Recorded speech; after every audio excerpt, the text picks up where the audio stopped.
Hi, I'm Mitch, and welcome to the Restoration Road. We're filming from Huntington University, and today we're going to watch how Huntington takes their students to third world countries to bring Christ's restoration to others. We're going to be joined by Dr. Nate Short, who leads the occupational therapy program at Huntington University, and two of his amazing students, S.K. Price and Clayton Lange, will share their incredible experiences in Guatemala. Dr. Nate Short, I think we might be related, by the way. Have I ever asked you that? Maybe. I can't remember. My mom's a Yoder, and I think we are related to all the Shorts. Okay. We're the Southern Ohio Shorts. Man, we really could be. I need to find out. There's a Northern Ohio Shorts too, right? I think so, yeah. Okay, maybe a Mid-Ohio Shorts. And also here with us today are S.K. Price. S.K. is for? Sarah Kathleen. Your two grandmothers, Yes, right? That's correct. But you got the nickname S.K. in what, 4th grade? 8th grade. 8th grade? Mm-hmm. Okay, so I might stick with S.K. That works. Is that all right? Yeah. And Clayton Lange. Yep, that's me. You guys are students in Huntington's occupational therapy program. Mm-hmm. You got this guy as your teacher, and it is amazing what you are doing. I think I'd like to start with, how did you end up at Huntington? Well, that's kind of a crazy story. So for me, I was an undergrad and started looking into different healthcare routes and thought I was going to start out in nursing. And then just kind of felt the Lord tugging me towards occupational therapist. Occupational therapy. Actually had a mentor who was an occupational therapist. And so I decided my senior year that I was going to start applying to OT schools. And Huntington was the first school that I interviewed at, and came up to Huntington and just really loved the program, kind of loved their heart behind it, how you could integrate your Christian faith into the discipline of occupational therapy. And then went on from there to several other interviews and just kind of felt the Lord like constantly tugging my heart back. And I'd never been to Fort Wayne before and didn't even know it existed. So it's Where are kind you of from? funny. Lexington, Kentucky. Oh, God's country. Oh, That yes. is so beautiful. Yeah, for sure. Horse farms, so Yeah. yeah. What was your undergrad then? Did you do nursing or a pre-occupational So I therapy? started in nursing and then transitioned into public health, actually. So And finished there. that evidently suffices for the undergrad portion, the prerequisites? That's right, yeah. So we have students from a lot of different academic backgrounds from an undergrad level, but as long as they have the prereq courses and meet admission requirements, they can be admitted to the OT program. And it's 3 years? It's a 3-year program. And you're a doctor at the end of it, right? That's right, yep. You know what they call the person who finishes last in this program? Doctor. That's right, brother. That is it. Clayton, how did you end up at Huntington University? My freshman year in undergrad is when I first learned about occupational therapy. Before then, had no idea it existed. I was going in thinking about physical therapy after just finding out different careers in high school. And I think what drew me to occupational therapy was like, you can just there's like so many possibilities. You can pretty much do whatever you want to do. You look at different like physical disabilities and mental disabilities. And I was really like torn between the two, thinking I was like wanting to be like a special education teacher to work with people with mental disabilities, but I was like really stuck on PT, and I thought like that was a great combination of being able to do both. And so Huntington specifically, I was looking at different schools, and Huntington being one of them, I still think one of the top programs in the nation. So checked it out more. I went to Adrian College, where it was like it was a Christian school as well. So I liked that, like having like faith implemented in like your schoolwork, plus the private aspect of being like more individualized than going to a really big school. Where did you grow up? Northern Michigan, very rural. Oh, so you like winter. I do like winter. Okay, so you're a student in occupational therapy. Mm-hmm. Since 8th grade, Clayton, I've lifted weights about every other day. Mm-hmm. I'm sensing a tightness right in there, out of nowhere, from like when you're doing a bench press or sometimes shoulder presses. Can you just get rid of it? Can you get rid of that tightness? I can do some manual therapy for you. Show me how. What would you do? You gotta warm it up, you know. Uh-huh. and then you eventually get some nice deep pressure massage. Ooh, I feel that now right there. Oh, you do? Yeah. Oh, it's like the gift of healing. All right, Nate, what brought you to occupational therapy and to have this program at Huntington University? I'd like you to walk me through kind of your life and your faith journey, and then how it became your passion and your vocation. Sure. So I was raised in a Christian home, and I did a lot of short-term missions as a kid, and kind of got that passion to serve cross-culturally, internationally. I ended up, the first part of my career as an OT after I graduated, I was in New Mexico with the Indian Health Service. So I was working on the Navajo reservation, and I got this call out of nowhere from a former professor who is now their program director, Dr. Ruth Ford. And she said, I want you to come teach at this new program at Huntington. And teaching wasn't on my radar at all. It was just kind of out of left field. But my wife and I prayed about it. And we really felt the Lord opening the door to come and teach. Part of what they really wanted to do from the outset was to integrate cross-cultural missions, service learning, and that kind of thing. So we were able to build this partnership with Johnny and Friends as not only an excellent service opportunity for the students, but a way that they could really make some impact through their faith. Describe what Johnny and Friends is. So Johnny and Friends, it's a broad ministry. They're based in Agora Hills, California. They're all about disability ministry. So they have so many different branches and ministries. They do church training. They work on churches to be more inclusive and break down barriers so that people with disabilities can attend service and be a part of their faith community. They do camps for families with kids with special needs. And the part that we do with Johnny and Friends is more seating and mobility internationally. So the very first partnership was with a branch called Wheels for the World. Mm-hmm. And so Wheels for the World, they go and do seating and mobility clinics in developing countries for people with disabilities. Hmm. And you work with Jan Cox at Black Hawk Ministries? We sure do. Jan has been doing wheelchair collections here for years. We didn't know each other, and when we moved to Fort Wayne, I was driving down the street one day and saw this trailer that said Wheels for the World across the side of it. And we contacted Jan, and at the time, some of her volunteers had kind of stepped aside to do some other projects, and she said, this is wonderful news, let's get the students involved. So the students that don't go on an international trip actually do a wheelchair drive here in Fort Wayne. So they collect equipment to be refurbished for the seating teams that serve internationally. And are they refurbished at Pendleton Prison? That's it. That is incredible. That is incredible. So at what point did you take your first trip abroad? So I accepted the position at Huntington. This is a pretty amazing God story of how this came together. I was still in New Mexico, and I got a call from somebody from Johnny and Friends, and they wanted to know if I would be a therapist on one of their seating trips. And I said, unfortunately, I would love to, but I've taken this position at Huntington University. It's just not good timing. And we had this light bulb moment where we said, hang on, you're going to be teaching OT students. Let's take them on the trip.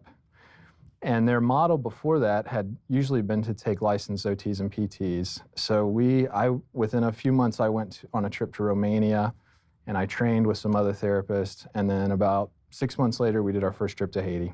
Wow. And was it post-earthquake and post-hurricane when you went there? It was. Your first trip to Haiti? This would have been 2015. Oh, okay. And the earthquake, I believe, was at 2008. Yeah. But we did see a lot of patients there in the clinic that had sustained amputations and other injuries from the earthquake that, unfortunately, almost 6-7 years later, still didn't have mobility equipment and some basic healthcare needs. Do you remember anybody that sticks in your mind that you encountered on that Haiti trip? And I remember in particular a man who had a bilateral amputation because of the earthquake, and he also had contractures of his hands. So it was very difficult to give him a seating solution. He just didn't have much stability. But fortunately, we were able to give him a system that had a seat belt that stabilized him in the chair, and we modified his hand rims so that he could mobilize in the chair without full use of his hands. And boy, when you see the folks leave the clinic and they're able to mobilize on their own and they're able to be a part of their community and their local church, it's really a blessing. Really is. So these two went to Guatemala. And you were there too, I assume? That's right. Okay. SK, tell me what that was like for you, including like getting off the plane and just seeing this new place. Yeah, so actually I'd had some experience with international missions before. I'd been over to Africa a few years previously and then actually gone to Sweden on a mission trip as well.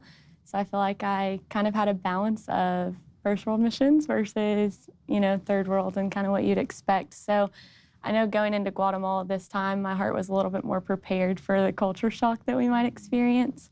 I was really excited though because I just really saw God like forming our team before we even left and kind of the things he was starting to do in our hearts. And it was very evident that Johnny and friends saw like wheelchairs and mobility as kind of a gateway and as a door to the kingdom and really meeting physical needs, but opening up those spiritual conversations. So I was excited to go. And when we got off the plane, I know we were all a little nervous, especially just with the OT side of things. We were finishing up our first semester and we did have a good little discussion about what we'd be doing and practice that a little bit. But you just don't really know until you get there what's going to happen and the kind of people that you're going to see. And I think you're worried you're going to forget things that you learned in class. So I know, especially that first night before. I'd be worried about that. Yeah, we were all like, I remember our entire team got together after all of our leaders had gone to bed. We were like, okay, we're really nervous for tomorrow and just needed some time to debrief and remember that it was going to be okay and that ultimately we were walking in there and we just loved these people. And so as long as we did that and did that to the best of our abilities, then it'd be all right. But the first day was definitely, it broke my heart in a lot of ways. And I think from previous mission experience, I had gone into it and it was a lot more just like straight evangelism, forming relationships. And specifically when I was in Africa, we were really there to encourage the missionaries that were there. And so it looked a little different. And now to be utilizing what we were going to school for was really cool. But our I guess the second client that came in that day was an 87-year-old male, and he was with his son.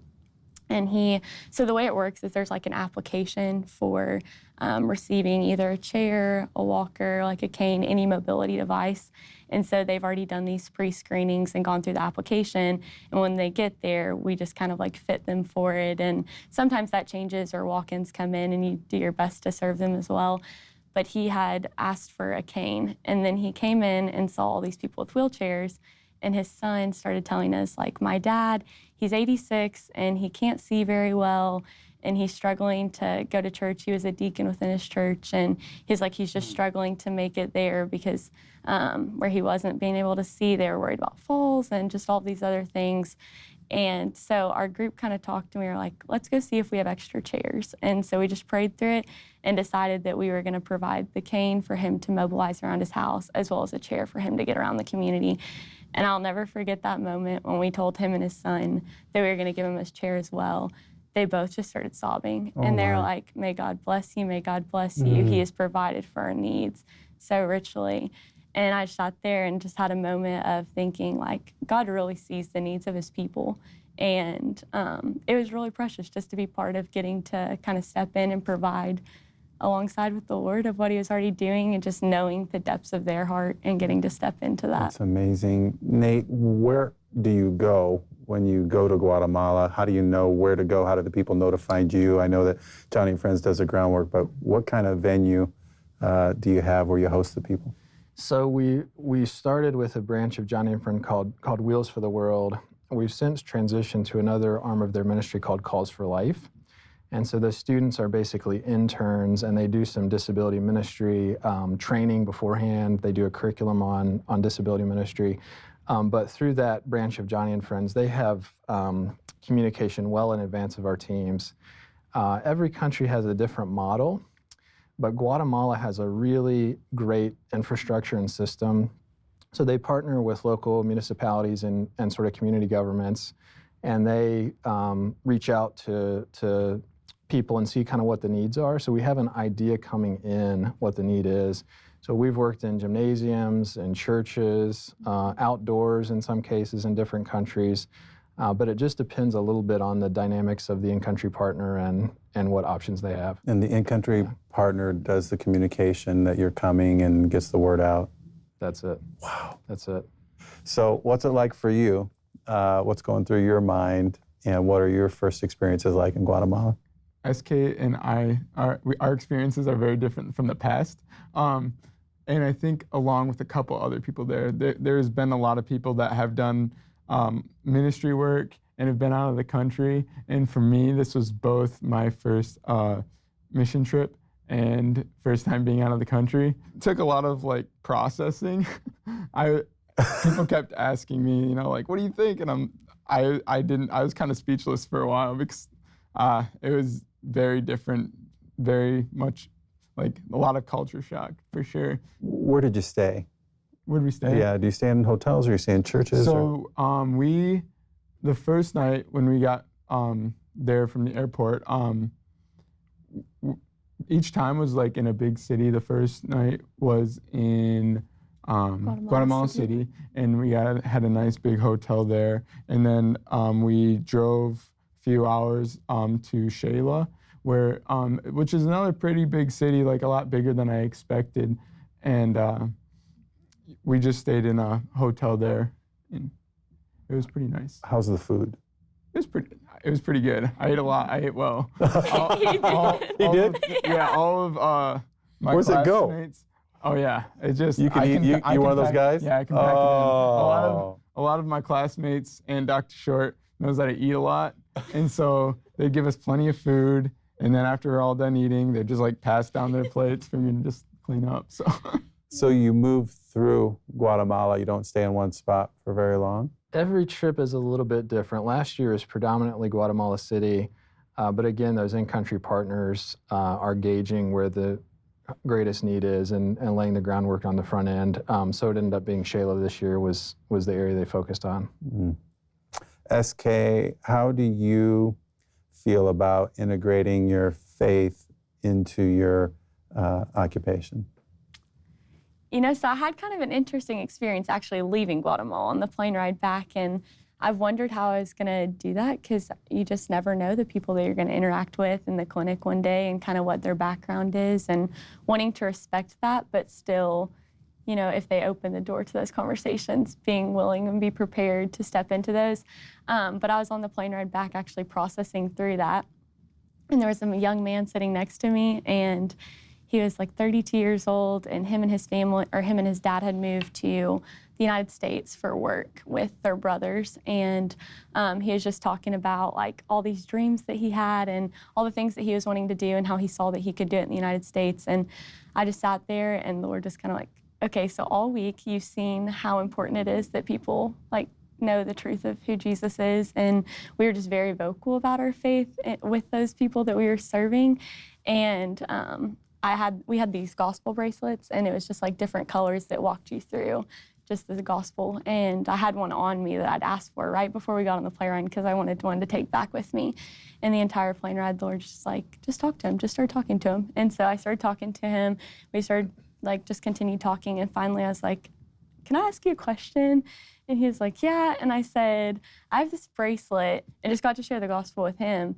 And I think it's helped me heading back into realizing you never know what the start of a conversation is going to look like. Yeah. For him, it was the dreams that he had about being in the United States, and we just started forming a relationship. He was from Guatemala? Yeah, he was from Guatemala, and he only got to come back once a year for 1 month, and he had been gone to the United States for 3 years. And so I just felt the more we talked, the more he got comfortable. And I see it kind of the same way in the clinic one day.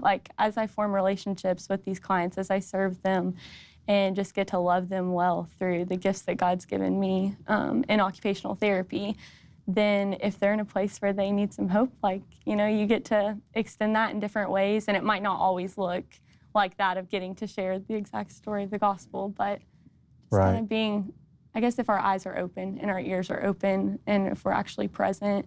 I think Guatemala taught me a lot more about presence. It's really easy in today's society to get busy and stay on your phone. There's a temptation just to sit there and scroll or to play games or be in awkward positions in just social situations and kind of retreat to yourself.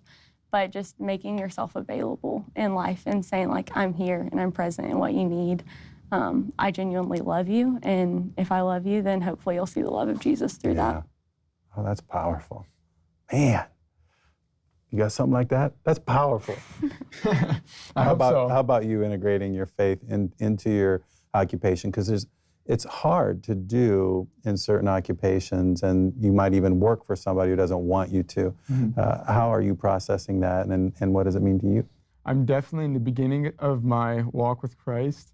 I just started basically in undergrad, and because I wasn't raised necessarily in a strong faith home, and so yeah, I'm still learning everything, and that's one thing I really learned at Guatemala is being around a very supportive group and having them in a way force you to step out of your comfort zone. Positive peer pressure. Yeah, exactly. Step out of your comfort zone. And this was the first time I prayed in front of groups, and I had to do it in front of our entire team and in front of pray with people that came into the clinic. Were you dying inside when you had to pray in front of everybody? Yes. Oh my God. And I think there is a few of us that were in the same boat. Oh. So we got to go through it together. Some of us beginners, we got to go through it together. And so that was,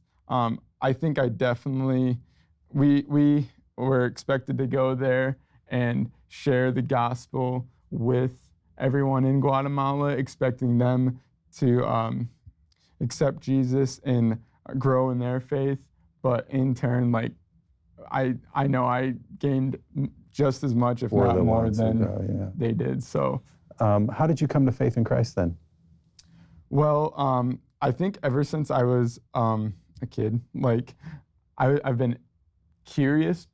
I was just never raised to go to church. My mom's Catholic, and we weren't in a home that I think everyone just gets busy, and that's not what the focus is on. So I always go to my parents when I had questions, and they knew I wanted to learn more and stuff. So that's kind of what my decision was. When I went to a college, I went to, like I said, Adrian College, where they're a Christian university, and that's where I was on the cross country team, and my freshman year, I had a coach that had strong faith, and we went to church together, and they were just very open. Sadly, they moved on to a different school, so it was undergrad was a weird time with a lot of transitions and finding different groups that I was comfortable with to go to church and ask questions and stuff. And I definitely have a lot of growth to do still. We all do. Yeah, but there's there's one, my best friends, her and her family, I love hanging out with them in the summer because they're definitely the biggest influencers, as well as this trip in my faith journey. So just going to church and That's awesome. Thank you. Thanks for your transparency. Did you ever on your trip have any conflicts with classmates or people that you were working with, or did everybody get along really well? Everyone got along really well. I think it was really cool because, like he mentioned, several of us did have kind of different backgrounds and different walks with the Lord heading into the trip. And I know a lot of people were in a lot of questioning stage and just wanting to know more. And then there were several of us who just had been walking with the Lord for a while. And it was really sweet to kind of see how the Lord just used our team and our leadership and brought it all together. And by the end of the week, you just saw people who came in so nervous to spend time praying or sharing the gospel or even knowing what their story was. As we used the bracelets, like I mentioned earlier, they really challenged us to use our own story too. And by the end of the week, getting to see everyone kind of become more confident in that and just walking in community. I feel like you got to see the church very strong that week. So. That's awesome. It was sweet. Nate, you're working with educational opportunities as well in foreign countries? Cause for Life is expanding their mission a bit to make professional connections. So Is Cause for Life with Johnny and Friends? Yes. Okay. Yeah. And that's the branch of their ministry that we're currently with. So in Peru last year, for instance, we did a continuing education course for local Peruvian OTs. So we're trying to make some connections on the professional level too. So it's amazing to see what the Lord's doing through their ministry, through these students. It's been amazing. That is incredible. What do you think's next? Do you have another trip planned soon, or do you have different steps that you want to take with the program? Sure. We do have a trip to Peru coming up in May with another group of our first-year students.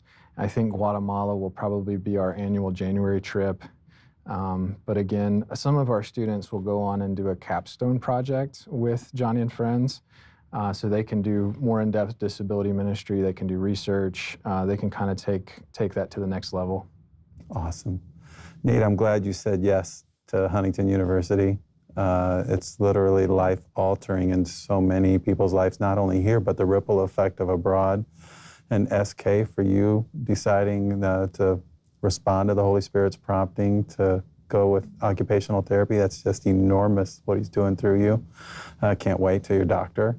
Clayton, same with you, and for your authenticity to share that you're new in the faith, and you're a living portrait that we get to experience God in every part of that journey. Sometimes we need to belong to a group of believers before we actually believe, and it looks like that's what God did with you. So thank you so much for sharing with us, and I just can't thank you enough for what you're doing. And yeah, you can continue to work on that. My prayer for you is that you would ask God to prompt you daily with His Holy Spirit on how He wants to integrate your faith into your occupation.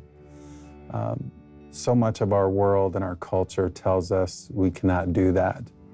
But love, joy, peace, patience, kindness, goodness, faithfulness, gentleness, self-control, which is really being Spirit-led. It's being under the Spirit's control.